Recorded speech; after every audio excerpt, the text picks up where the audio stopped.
The summoning. The stars were dying. Emperor Kethvar stood at the massive window of his flagship, watching another solar system turn black. Where once a yellow sun had warmed 3 planets, now only empty space remained. The Devourers had been there. Your Majesty, his advisor whispered. The outer colonies report the same. 12 more systems consumed in the past week. Kethvar's 4 arms trembled with rage. His purple skin darkened to almost black, a sign of deep emotion among his people. The Zephyrian Empire had ruled 3 galaxy clusters for over 10,000 years. They had built wonders that other species called magic. Their ships could bend space itself. Their weapons could crack planets. Their shields could stop the light of stars. But none of it mattered against the Devourers. The biomechanical swarm consumed everything. They ate metal, absorbed energy, and grew stronger with each meal. Every weapon the Empire used against them only made them adapt faster. Every defense was eventually broken down and consumed.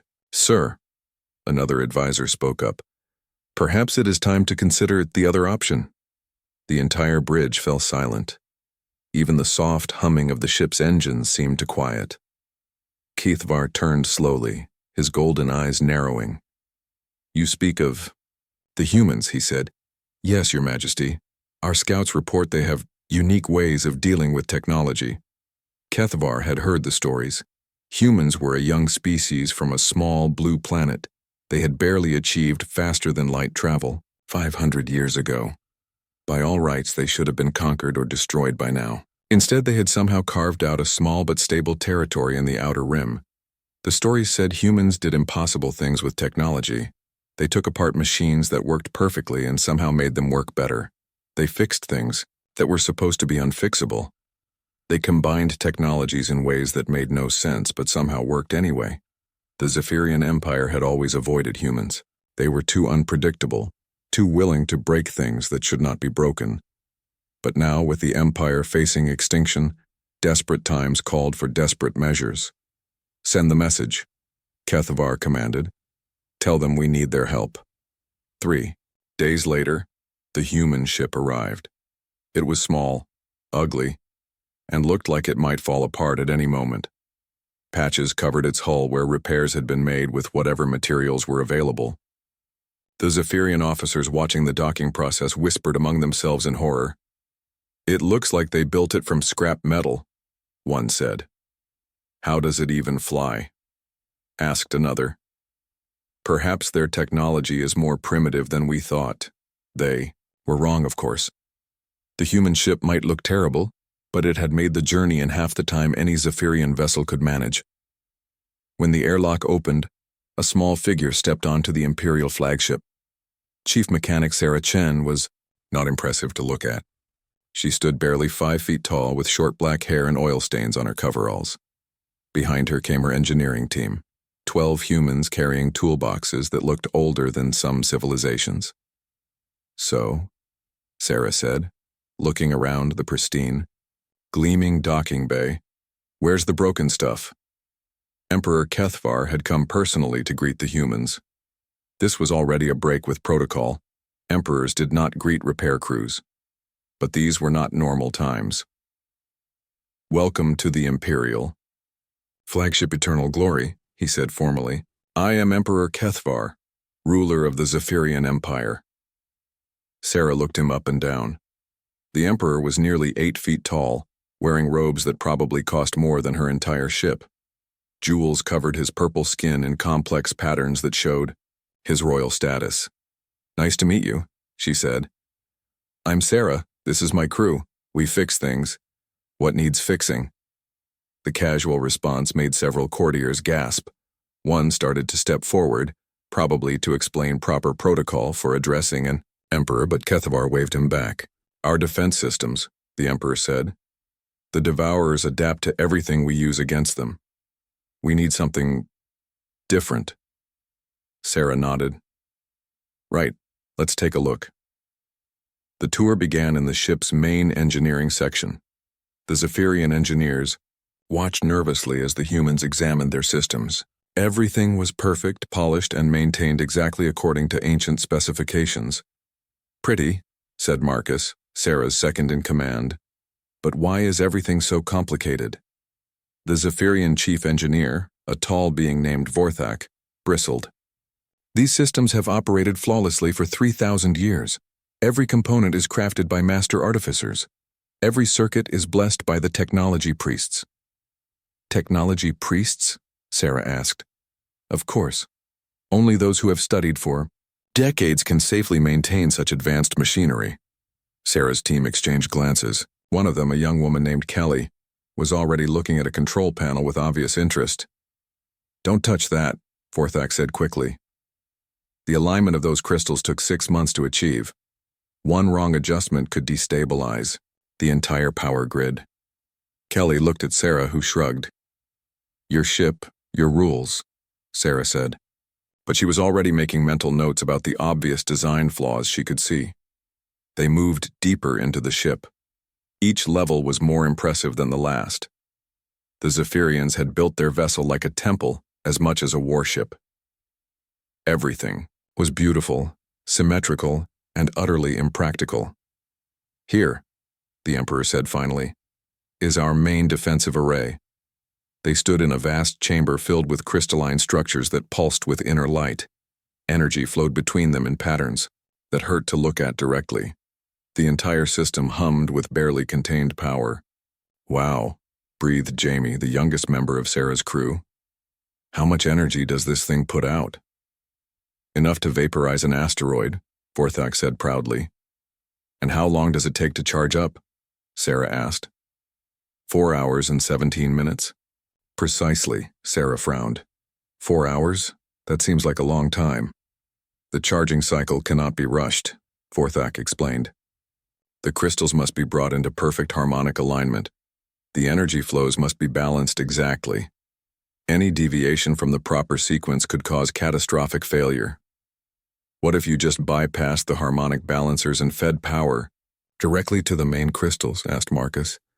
Every Zephyrian in the room took a step back. Several made what looked like religious gestures. That would be impossible, Vorthak whispered. The system was not designed to operate that way. Says who? Sarah asked. The ancient builders, of course. This technology is sacred. It must not be altered. Sarah was quiet for a moment. Then she looked at the Emperor. How badly do you need this to work differently? Our species faces extinction, Kethvar said simply. Sarah nodded. Then you need to show us the really important stuff. The stuff you're scared to let anyone touch. The Emperor studied her face for a long moment. Then he made a decision that would change the galaxy forever. Very well, he said. Follow me. They descended deeper into the ship than any non-Zephyrian had ever gone. The corridors became narrower, older. The walls showed their true age here, bearing the marks of centuries. Finally, they reached a massive door covered in warning symbols. Beyond this point, the Emperor said, lies technology we barely understand. Machines built by our ancestors when they were still gods among the stars. Some of it has not been activated in millennia. Sounds like our kind of job, Sarah said. The door opened with a sound like breaking thunder. Beyond lay a chamber that seemed to stretch on forever, filled with machinery that defied description, and at its heart something vast and dark and dreaming. The Titan's heart waited for someone brave enough, or foolish enough, to wake it up. The forbidden chamber, the chamber beyond the door made Sarah's head spin. It was enormous, stretching up into darkness that the ship's lights could not reach. Strange machines lined the walls, their surfaces covered in symbols that seemed to move when she was not looking directly at them. Holy cow, whispered Kelly, her voice echoing in the vast space. Emperor Kethvar walked forward slowly, his forearms held in a position that Sarah recognized as reverence. This is the heart chamber, he said, the most sacred place on any Zephyrian vessel. Sarah followed him, her engineering crew spreading out behind her. Everything here was different from the rest of the ship. Where the upper levels were clean and polished, these machines looked ancient. They were covered in a thin layer of dust that sparkled with its own light. "How old is this stuff?" Marcus asked, running his hand along a surface that felt warm to the touch. "Older than our recorded history," replied Vorthak, the chief engineer. He had come with them but stayed close to the door. "Some of these machines were old when our civilization was young." Sarah approached one of the larger devices. It looked like a tree made of metal and crystal, its branches reaching up toward the ceiling. Lights moved slowly along its surface, pulsing in patterns that almost seemed like a heartbeat. "What does it do?" she asked. We are not certain," the Emperor admitted. "Our ancestors left instructions, but they are incomplete. We know only that these machines are connected to the Titan's heart." "The what now?" Sarah turned to look. At him, Kethvar pointed toward the center of the chamber. There, rising from the floor like a mountain, stood something that took Sarah's breath away. It was a console, but calling it that was like calling the ocean a puddle. The structure was easily 50 feet tall and twice as wide, covered in controls, displays and interfaces that seemed to be made of living light.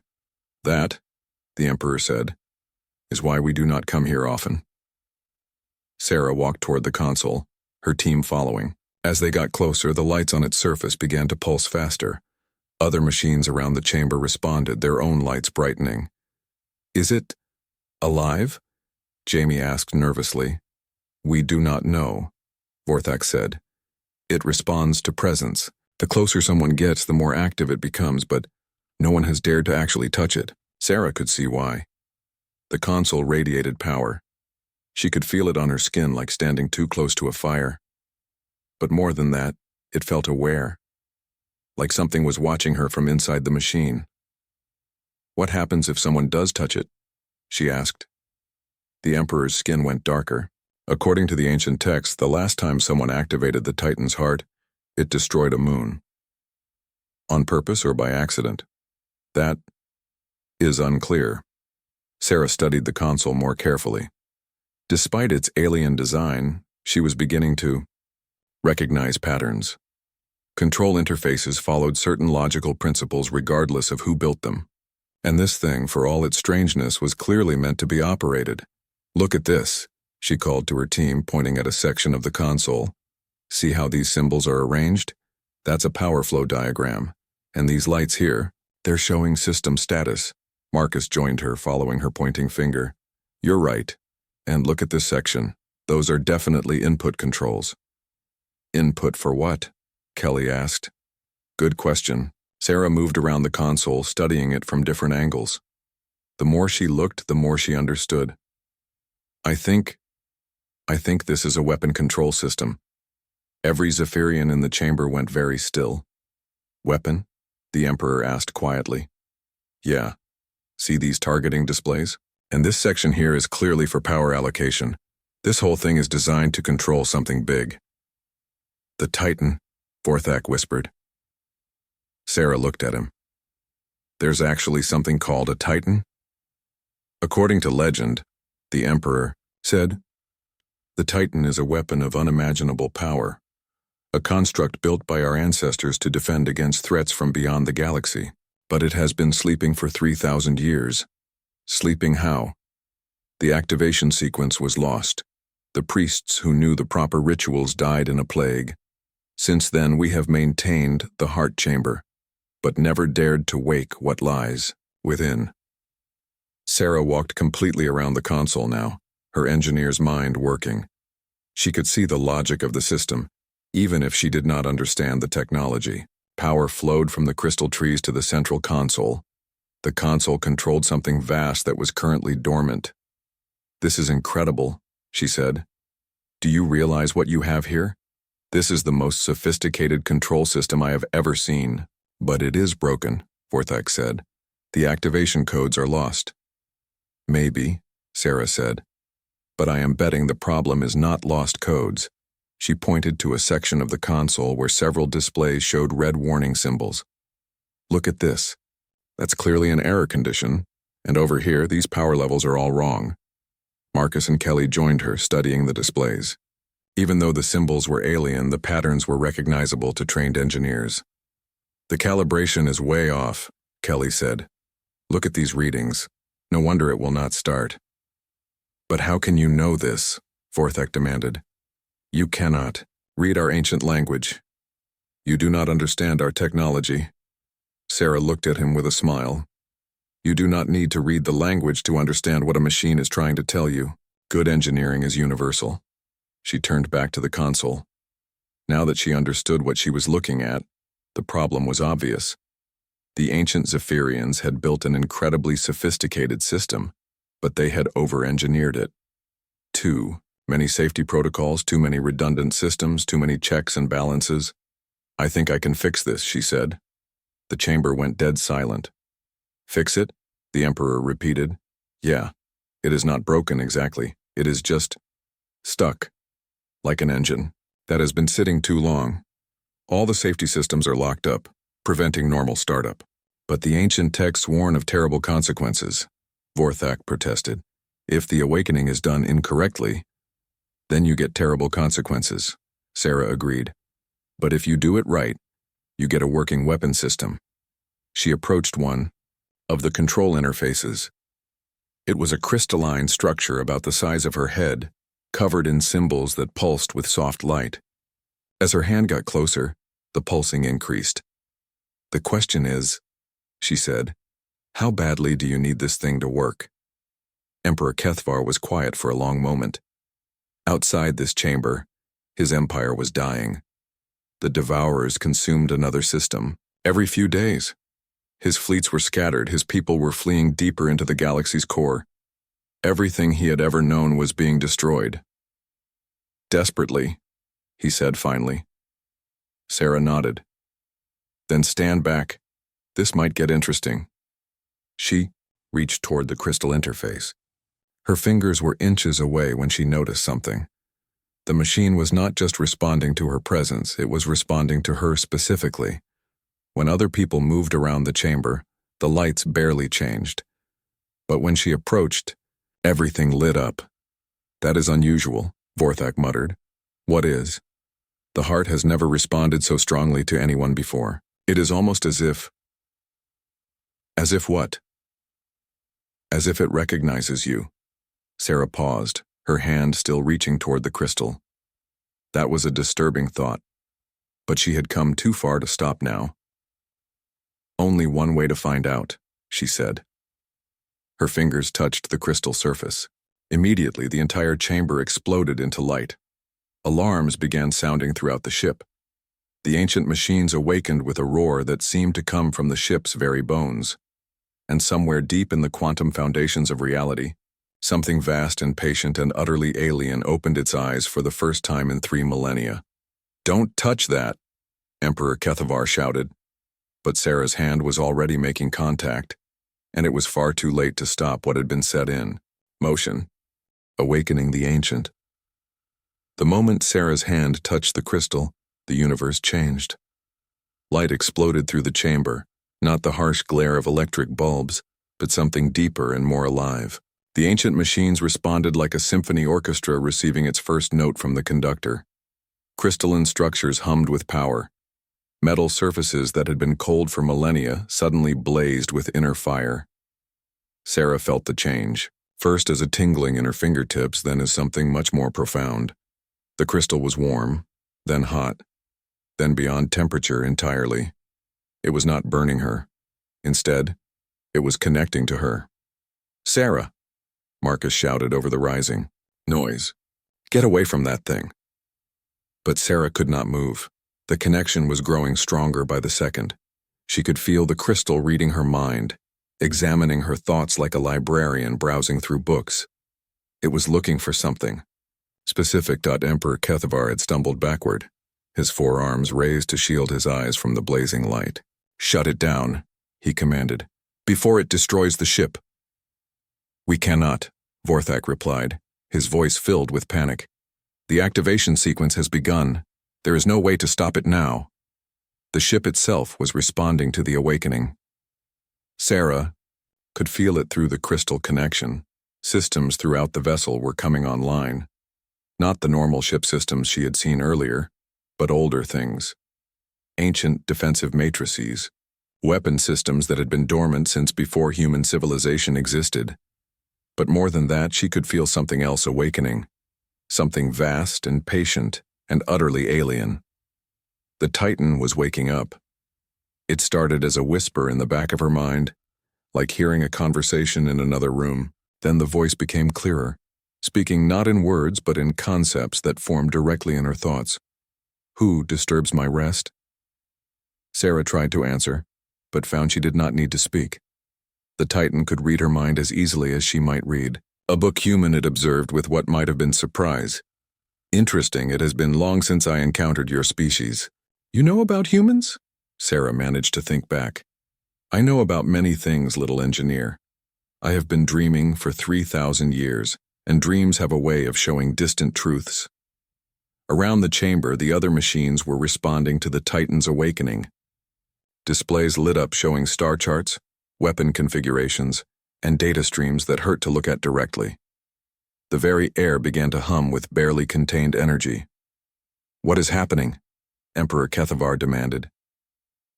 Sarah found she could still speak, though part of her mind was now connected to something infinitely larger. It is waking up, she said. The Titan. It has been sleeping, but now it is aware. Can you control it? The Emperor asked urgently. Before Sarah could answer, the Titan's voice filled her thoughts again. Control? The concept seemed to amuse it. I am not a tool to be controlled, little one. I am a guardian, a protector, a force of nature given form and purpose. Then what do you want? Sarah asked. The Titan considered this. Through their connection, Sarah could feel the vast intelligence examining the current state of the galaxy. It read the ship's databases in microseconds, absorbing information about the Devourer threat, the failing empire, the desperate situation that had led to Sarah's presence here. I want, it said finally, to understand why my charges have grown so weak. The ship shuddered as something fundamental shifted in its structure. Sarah could feel the Titan extending its influence beyond the heart chamber, reaching into every system, every circuit, every quantum processor. It was not destroying anything. Instead, it was improving everything it touched. The ship, Vorthak whispered in wonder. It is changing. He was right. The pristine walls of the chamber were being rebuilt before their eyes. New interfaces appeared. Old systems were streamlined and enhanced. The Titan was reshaping its environment to match its awakened capabilities, but it was also examining the Zephyrians themselves, and Sarah could feel its disappointment through their connection. You have forgotten how to build, it told her. Your people once created wonders that spanned galaxies. Now they maintain what their ancestors left behind and call it sufficient. They are doing their best, Sarah said, defending the aliens who had brought her here. Are they? The Titan's attention focused on Vorthak and his reverent treatment of ancient technology. They treat their machines as sacred relics rather than tools to be improved. They fear change more than destruction. Sarah had to admit the Titan had a point. Everything she had seen of Zephyrian technology was beautiful and functional, but also static. They preserved their ancestors' work perfectly, but never tried to make it better. Now, the Titan said, show me what your people can do. Suddenly, Sarah understood why the crystal had responded so strongly to her touch. The Titan had not been looking for someone to worship it or follow ancient protocols. It had been looking for someone who would try to improve things. I need my tools, she said aloud. Marcus and the others were staring at her with concern. The light show had calmed down somewhat, but Sarah's eyes were now glowing with the same inner radiance as the machines around her. Sarah? Kelly asked nervously. Are you okay? I am fine, Sarah said, though she knew she was not entirely human anymore. The connection to the Titan had changed her on a fundamental level. But we have work to do. She turned to Emperor HFY. Your weapon is awake now, but it wants to be more than just a weapon. It wants to be a partner. A partner in what? In fixing things, in making them better. The Titan is not just a destroyer. It is a creator.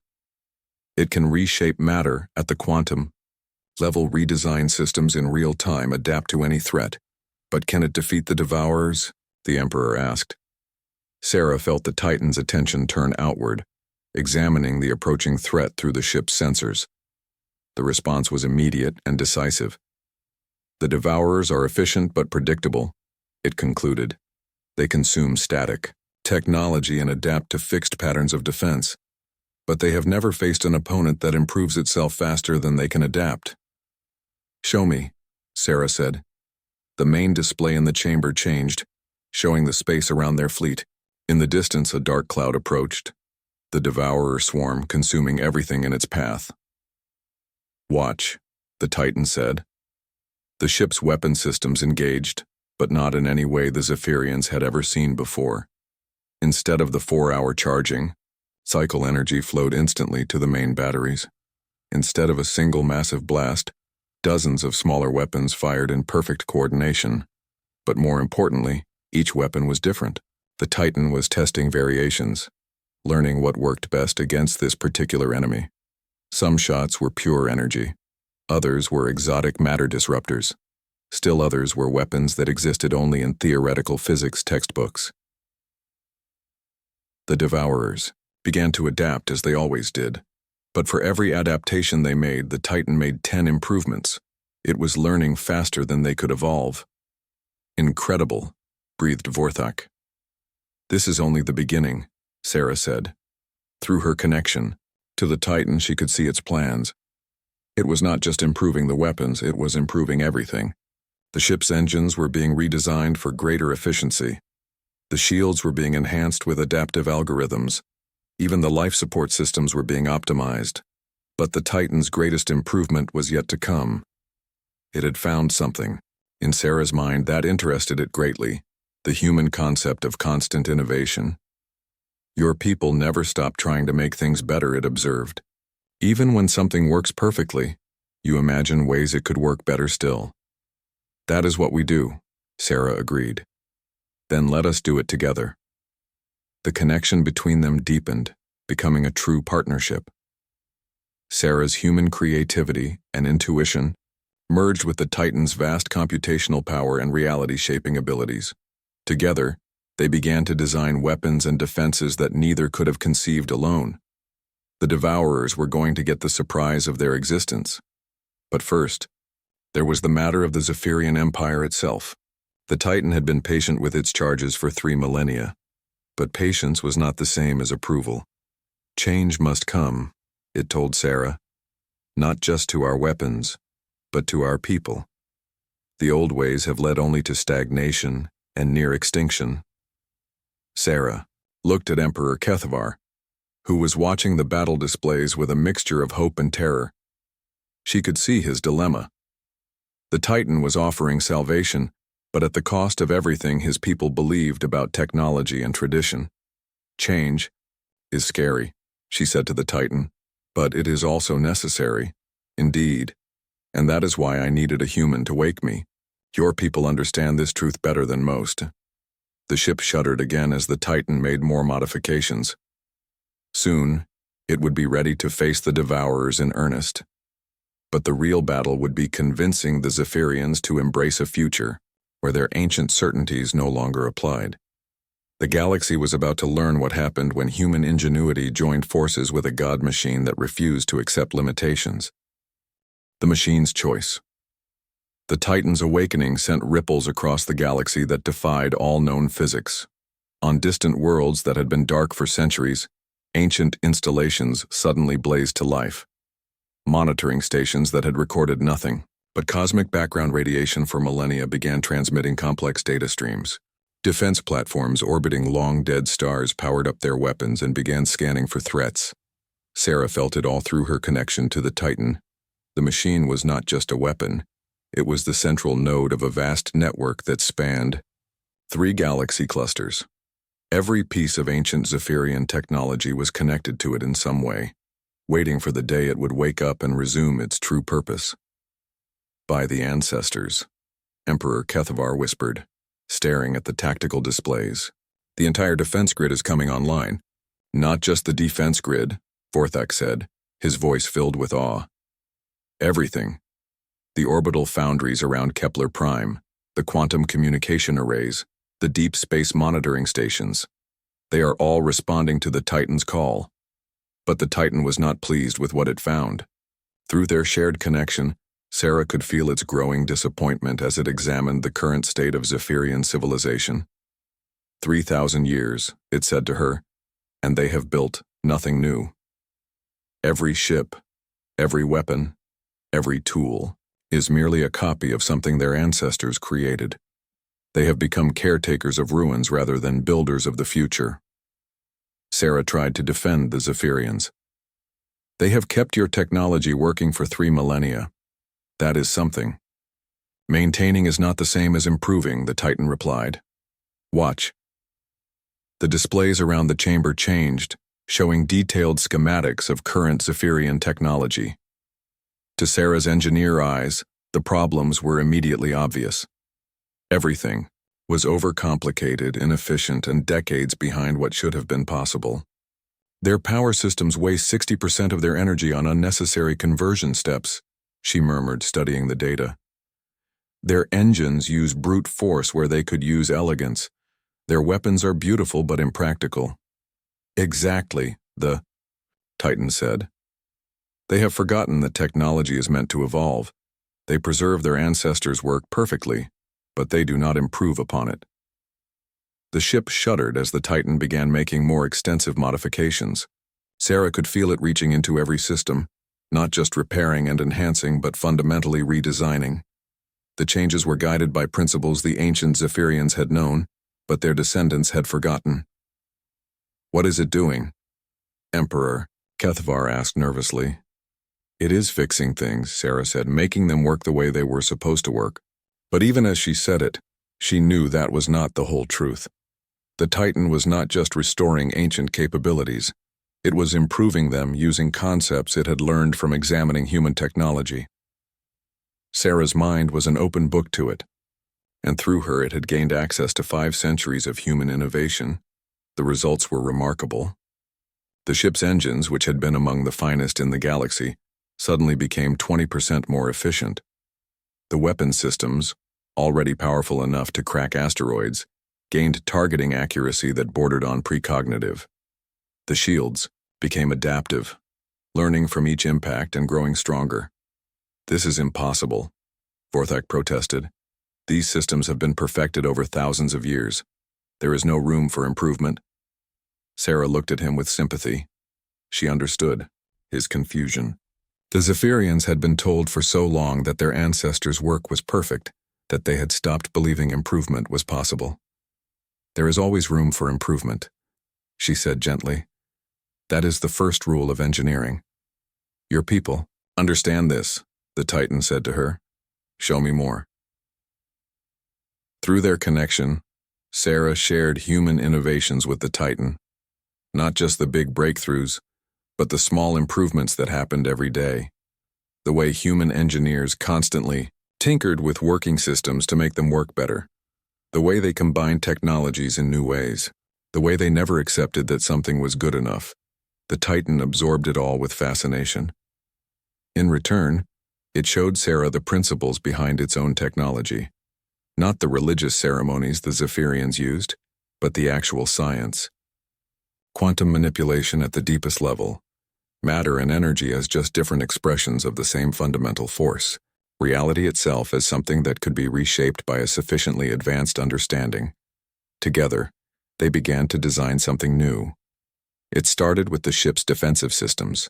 The Titan had been examining the Devourer threat through the fleet's sensors, studying their adaptation patterns.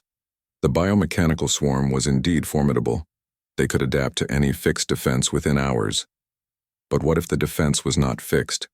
The new shields that Sarah and the Titan designed together were not barriers at all.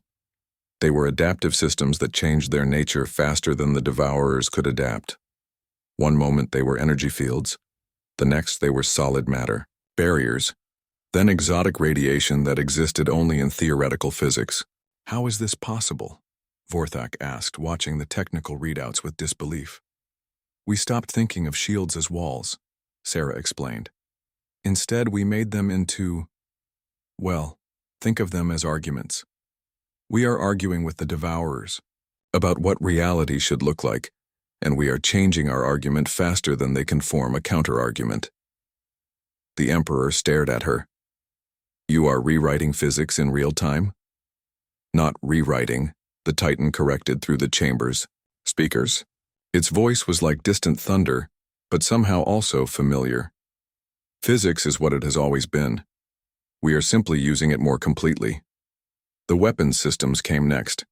Instead of the massive, slow-charging arrays the Zephyrians favored, Sarah and the Titan designed modular systems that could be reconfigured instantly. A laser array could become a particle cannon, could become a gravity manipulator, all in the space of a few seconds.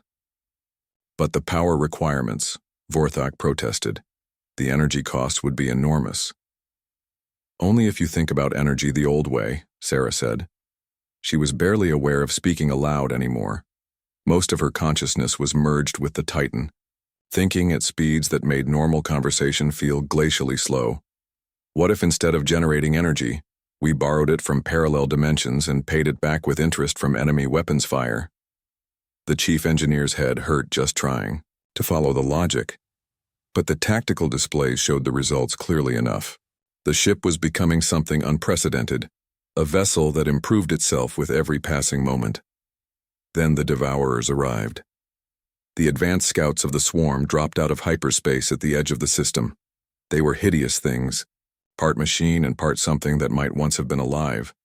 They moved with purpose, immediately beginning to catalog the defensive positions of the Zephyrian fleet.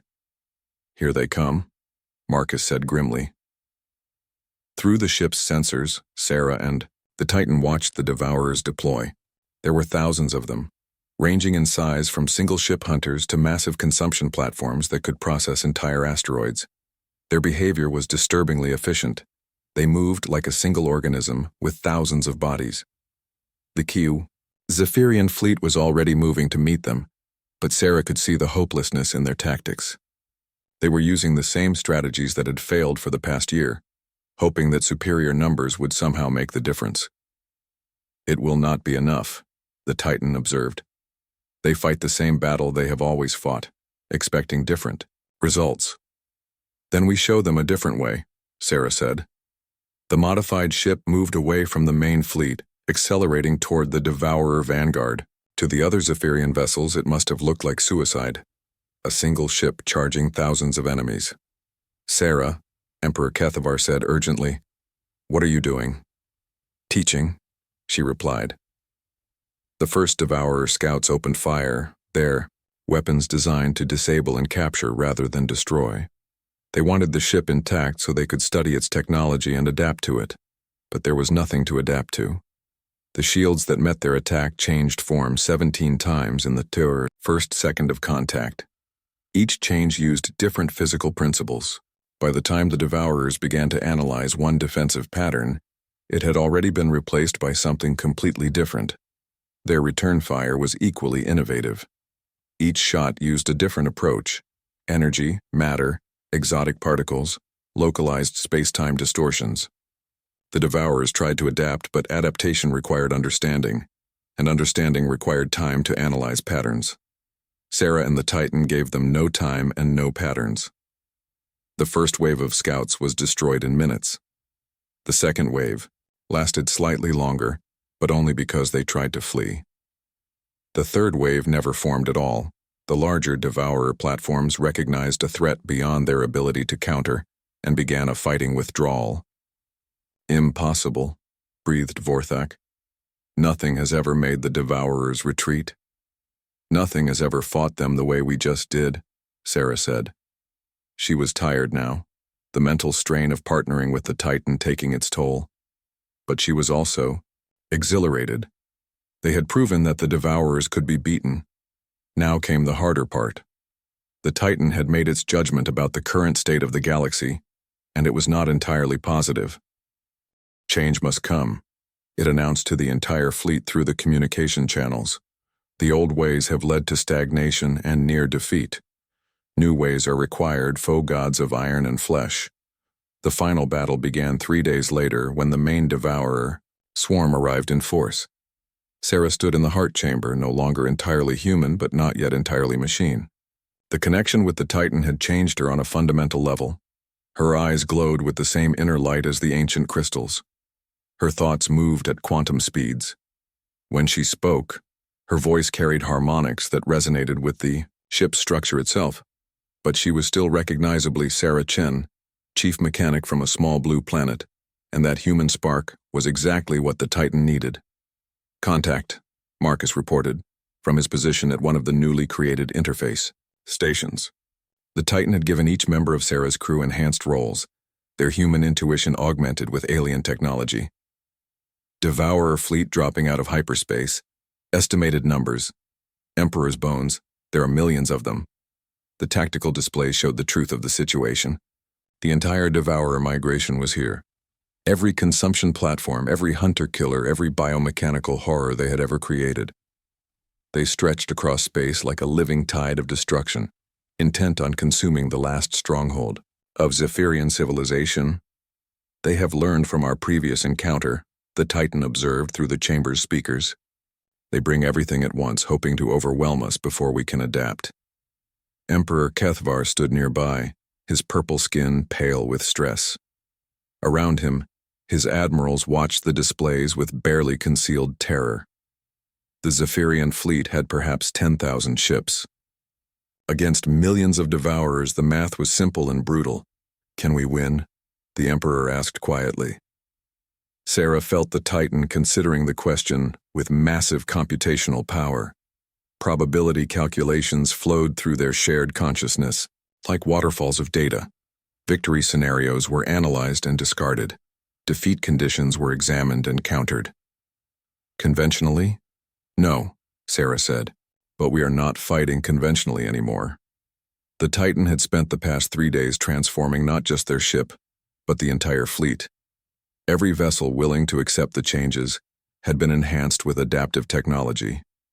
Weapons that learned from each shot, shields that evolved with each impact, engines that grew more efficient under stress. Not all the Zephyrian captains had accepted the changes. Many had refused to let the Titan modify their ships, clinging to traditional technology out of fear or religious conviction. Those vessels formed a separate formation, maintaining classical defensive positions that would have been impressive a century ago, but were now merely obsolete. "Let them see," the Titan said. "When the battle begins, let them see the difference between stagnation and evolution." The Devourers attacked in waves, their strategy brutal but effective. The first wave consisted of expendable scouts, designed to probe defenses and gather data. The second wave would be adapters, using that data to counter whatever they found. The third wave would be the actual assault, optimized to exploit any weaknesses discovered. It was a strategy that had worked against every opponent they had ever faced, but they had never faced an opponent that treated each attack as a learning opportunity. The traditional Zephyrian ships met the first wave with conventional weapons. Energy beams, missile barrages, and particle cannons, all powerful, all devastating, all completely predictable. The Devourers absorbed the punishment, analyzed the attack patterns, and began adapting their defenses. The enhanced ships fought differently. Sarah felt each engagement through the Titan's senses. When a Devourer adapted to energy weapons, the enhanced ships switched to kinetic projectiles. When the enemy countered kinetics, they shifted to exotic matter manipulators. When those were blocked, they tried techniques that existed only in theoretical physics papers. But more than that, each ship was learning from every other ship's experiences. The Titan created a real-time tactical network that shared innovations instantly across the entire enhanced fleet. A breakthrough discovered by one vessel was immediately available to all the others. "They are adapting faster than the Devourers can," Kelly reported with amazement. "Each exchange makes them stronger." "That is the point," Sarah said. "We are not just fighting them, we are out-evolving them." The second wave of Devourers arrived with adaptations based on data from the first attack. But that data was already obsolete. The enhanced ships had moved beyond those techniques, incorporating new innovations that the Devourers had never seen before. The enemy tried their usual strategy of rapid adaptation, but for every adjustment they made, the Titan-enhanced fleet made 10 improvements. Weapons evolved mid-battle. Defensive systems rewrote themselves between shots. Even the tactical formations shifted into configurations that optimized for real-time learning. Incredible, breathed Vorthak. The chief engineer had initially resisted the Titan's modifications, but now he watched the battle with the fascination of someone seeing miracles performed on demand. They are fighting like a single organism, but one that thinks at the speed of light. Not one organism, Sarah corrected. A partnership. Human creativity guided by machine precision, enhanced by alien technology that most people forgot was possible. The traditional Zephyrian ships were falling back now, their classical tactics proving inadequate against an enemy that adapted faster than they could respond. But the enhanced ships pressed forward, each engagement teaching them more about their opponents. The Titan was learning too, but not just about the Devourers. Through its connection with Sarah and her crew, it was learning about humanity itself, about the drive to improve things that worked perfectly well, about the refusal to accept limitations, about the peculiar human talent for combining unrelated technologies in ways that should not work, but somehow did. Your people are remarkable, it told Sarah as they watched the battle unfold. I have studied 1,000 species across millions of years. None of them approach problems the way humans do. What do you mean? Most species, when they find a solution that works, they perfect it and then stop. Humans find a solution that works and immediately try to make it work better, even when improvement seems impossible. Sarah smiled, though her expression was visible only as shifting patterns of light across her transformed features. That is just how we are. My grandfather used to say that good enough was the enemy of excellence. I am beginning to understand why the universe produced your species, the Titan mused. You are natural partners for minds like mine. The third wave of Devourers arrived with modifications based on everything they had learned from the first 2 encounters. They came in new formations with new weapons using new tactics that had never failed them before. They lasted exactly 4 minutes and 37 seconds.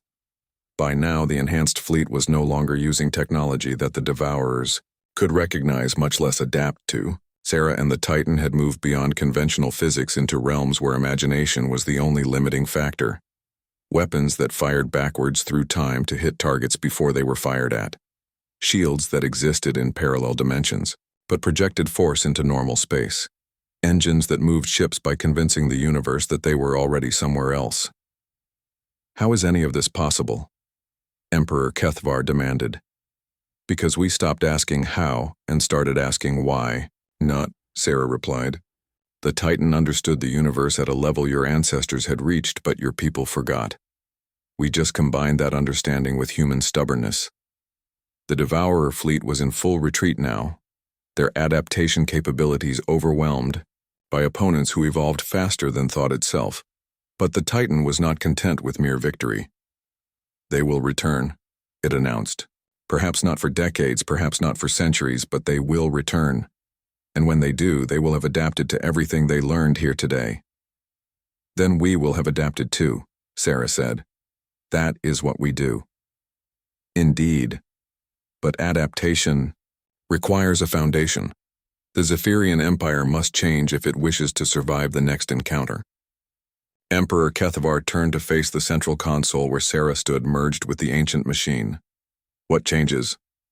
Everything, the Titan replied. Your people must remember how to build, not just maintain. They must learn to improve, not just preserve. They must embrace change instead of fearing it. And if we refuse? Sarah felt the Titan's sadness through their connection. It had protected the Zephyrian people for millennia, but it would not protect them from their own unwillingness to grow. Then you will fade away, she said gently. Not quickly perhaps, but inevitably. The universe does not stand still for anyone. The Emperor was quiet for a long moment, watching the displays that showed his enhanced ships easily destroying the remaining Devourer forces. The difference in capability was so vast it was almost embarrassing. What would you have us do? He asked. Finally. Learn, the Titan said. Question your assumptions. Experiment with new ideas. Stop treating technology as sacred and start treating it as a tool to be improved. Partner with us, Sarah added. Humans and Zephyrians and the Titan working together. We have different strengths, but together we can build something amazing. A new kind of civilization, the Titan agreed. One that grows stronger with each challenge instead of